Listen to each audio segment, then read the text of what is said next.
Welcome my back to channel প্রতিভা ক্রিয়েশনে তোমাদের সবাইকে স্বাগত। আশা করি তোমরা সবাই ভালো আছো।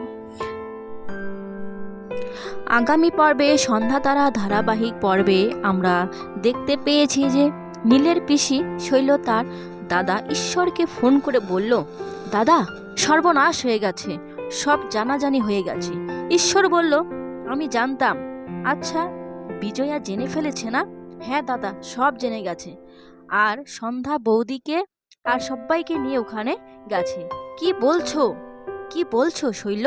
তোমাদেরকে হাতে নাতে ধরবে বলে হাজতবাস করাবে। ও দাদা, সন্ধ্যা খুব বাজে মেয়ে, তুমি ওখান থেকে পালিয়ে যাও, কিছুতেই ছাড়বে না। কি বলছিস তুই? এদিকে সন্ধ্যা কামাখাকে জিজ্ঞাসা করলো, কত দূর আর? এই তো 2 গ্রামের পর। সন্ধ্যা ভণ্ডবাবুকে বললেন, ভণ্ডবাবু, আজ আমার খুব আনন্দ হচ্ছে। এই যে আপনার বাবা ধরা পড়বে, লোককে বোকা বানানো আর সংসার পাতা, আরেকটা বিয়ে দেওয়া, সব বেরিয়ে যাবে। সব কিছুকে তোমার বাবা পুতুল খেলা বানিয়ে দিয়েছে।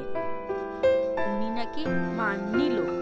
নীল মনে মনে ভাবছে, তার আর এত বড় ক্ষতি হয়ে গেল, ভালো লাগছে না। তারপর সন্ধ্যা ঈশ্বর কাঞ্জিলাল বলে জোরে চিৎকার করছে, নিপাত যাক, নিপাত যাক।